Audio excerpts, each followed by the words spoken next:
Good evening everyone, welcome back to our channel. आज मैं आपके साथ डिस्कस करूंगी chemical properties of alkaline earth metals की एक और केमिकल प्रॉपर्टी जो कि है एक्शन विद हाइड्रोजन। यानी यहाँ पे हम देखेंगे कि जो केमिकल प्रॉपर्टी है उसमें अगर अल्कलाइन अर्थ मेटल की रिएक्शन हम हाइड्रोजन के साथ में कराते हैं तो क्या वहाँ पे प्रोडक्ट का फॉर्मेशन होगा। ठीक है, और ये भी देखेंगे कि क्या सभी मेटल्स वहाँ पे रिएक्ट करती हैं हाइड्रोजन के साथ या फिर नहीं करती, यानी कोई एक्सेप्शन तो नहीं है। तो ये जो चैप्टर चल रहा है वो है एस ब्लॉक एलिमेंट्स और उसमें ऑलरेडी मैं कई सारे टॉपिक्स को आपके साथ डिस्कस कर चुकी हूँ। आज हम केमिकल प्रॉपर्टी की बात करेंगे। तो यहाँ पर जो हम केमिकल प्रॉपर्टी डिस्कस करने वाले हैं वो है रिएक्शन विद हाइड्रोजन। तो सबसे पहले मैं आपको एक चीज़ बता देती हूँ कि जो अल्कलाइन अर्थ मेटल्स हैं वो हमारी ग्रुप 2 की मेटल्स होती हैं। और ग्रुप 2 में कौन कौन सी मेटल्स आती हैं एक बार मैं फिर से आपको बता देती हूँ। Beryllium, magnesium, calcium, strontium, barium and radium, यही मेटल्स आती हैं हमारी ग्रुप 2 में। ठीक है, अब ये जो मेटल्स हैं इन्हीं की आज हम रिएक्शन देखेंगे हाइड्रोजन के साथ में। तो सबसे पहली चीज़ यहाँ पर कि जो एक्सेप्शन है वो ये है कि जो बेरिलियम है वो हाइड्रोजन के साथ रिएक्ट नहीं करता। देखिए, ये डायरेक्टली हाइड्रोजन के साथ में रिएक्ट नहीं करता है पर इनडायरेक्ट तरीके से ये बेरिलियम हाइड्राइड को फॉर्म करता है। ये चीज़ भी आपको याद रखनी है। जो है वो हाइड्रोजन के साथ में कंबाइन हो जाते हैं।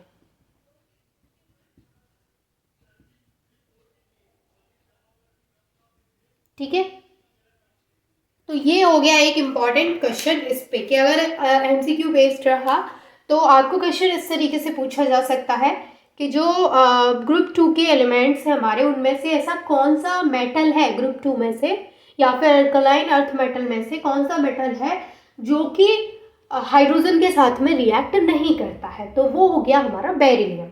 Accept beryllium all combine with hydrogen directly to form hydrides. तो बेरिलियम को छोड़ के बाकी सभी हाइड्राइड्स का फॉर्मेशन करते हैं और जो हाइड्राइड्स यहाँ पे बनते हैं वो MH2 टाइप के बनते हैं, यानी MH2। MH2 का मतलब क्या है, एक वहाँ पे मेटल है और दो वहाँ पे हाइड्रोजन है when heated with हाइड्रोजन। तो चलिए इसका हम एक रिएक्शन देखते हैं। तो जनरल जो रिएक्शन है वो ऐसा रहेगा कि मेटल है वो रिएक्ट करेगा हाइड्रोजन के साथ में और बनाएगा मेटल हाइड्राइड। ठीक है, यहाँ पे हाइड्राइड का फॉर्मेशन करेगा। जनरल रिएक्शन हमारा ये रहेगा। लेकिन अगर हम यहाँ पे कोई एग्जांपल लें, क्योंकि अभी मैंने आपको जनरल बता दिया कि यहाँ पे क्या बना दिया, इसने हाइड्राइड बना दिया, हाइड्राइड। लेकिन अगर हम यहाँ पे कोई मेटल लें तो बेरिलियम तो हम लेंगे नहीं, बिकॉज बेरिलियम क्या है वो एक्सेप्शन का काम कर रही है। तो magnesium, calcium, strontium, barium and radium में से हम कुछ भी ले सकते हैं। तो लेट्स सपोज कि हमने यहाँ पे ले लिया मैग्नीशियम, यहाँ पे हमने ले लिया मैग्नीशियम, इसको हमने रिएक्ट कराया H2 के साथ में, क्या बनेगा MgH2, मैग्नीशियम का हाइड्राइड बन गया यहाँ पे। ठीक है, मैग्नीशियम हाइड्राइड। एक और हम यहाँ पे अगर एग्जाम्पल लें, हम यहाँ पे ले सकते हैं कैल्शियम का। कैल्शियम को हमने H2 के साथ में रिएक्ट कराया, यहाँ पे बन गया कैल्शियम हाइड्राइड। ठीक है, और अगर हम यहाँ पे एग्जाम्पल लें तो हम ले सकते हैं यहाँ पे बेरियम का। इसको हमने हाइड्रोजन के साथ में हीट किया तो बन गया बेरियम हाइड्राइड। सेम हम यहाँ पे रेडियम का ले सकते हैं। देखिए, जब भी मैं रिएक्शन कराती हूँ तो मैं एक एग्जाम्पल या फिर मैं नॉर्मली आपको ऐसे बता देती हूँ, तो आपको वैसे नहीं छोड़ना है। आपको अगर किसी टॉपिक को ज़्यादा अच्छे से याद करना है या फिर उसको हमेशा के लिए याद रखना ही है तो आप क्या करेंगे, उसको उस पर जितने एग्जाम्पल्स आप कर सकते हैं आप खुद से अपनी नोटबुक में करिए। ज़रूरी नहीं कि वो सारे मैं आपको करा रही हूँ, लेकिन आप खुद तो सारे कर सकते हैं।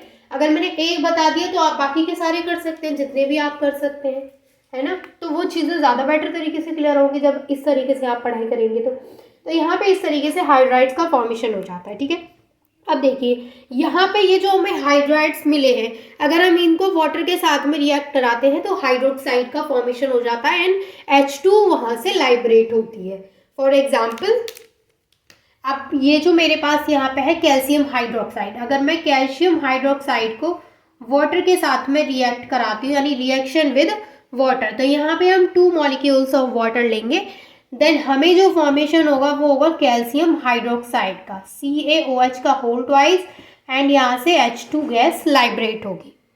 तो ये समझ में आना चाहिए आपको चीज़ें कि अगर क्वेश्चन इस तरीके से, देखिए कई सारी तरीके से रिएक्शंस हो सकती हैं और जो प्रोडक्ट मिला है वो भी फर्दर रिएक्शन कर सकता है किसी और रिएजेंट के साथ में। तो ये भी आपको आने चाहिए, क्योंकि कई बार ऐसा होता है कि हमने सिर्फ ये देखा कि ये कैल्शियम हाइड्रोक्साइड, यहाँ पे कैल्शियम का हाइड्राइड बना, ठीक है, फिर बाद में हमें इस तरीके से कोई क्वेश्चन इस तरीके से आया कि उसने ये दे दिया और फिर उसने ये नहीं दिया। यानी क्वेश्चन मैं आपको बताऊं किस तरीके से पूछा गया। देखिए मैं इसको यहाँ से रेज कर दूं, आप उसका स्क्रीनशॉट ले सकते हैं। देखिए क्वेश्चन किस तरीके से पूछा गया मैं आपको बता रही हूँ, ताकि आपको चीज़ें और अच्छे से क्लियर हो। जैसे आपको MCQ बेस्ड रहा तो इस तरीके से पूछा गया, जैसे ये है यहाँ पे कैल्शियम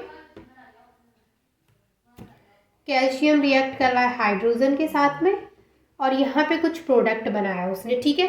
फिर आगे क्या हुआ, फिर जो भी प्रोडक्ट यहाँ पे बना है उसने किसके साथ में रिएक्ट किया कि यहाँ पे बन गया कैल्शियम हाइड्रोक्साइड। ठीक है, समझ में आ गया। इस तरीके से हमें रिएक्शन दे दी गई। अब हमें क्या करना है, यहाँ पे 2 रिएजेंट को फिल करना है, यानी जो यहाँ पे आएगा, तो इन दोनों ने आपस में रिएक्ट किया तो यहाँ पे क्या आएगा आपको पता है, ये आएगा CaH2। अब CaH2 किसके साथ रिएक्ट करेगा कि CaOH का होल ट्वाइस बनेगा, यानी कैल्शियम हाइड्रोक्साइड फॉर्म होगा।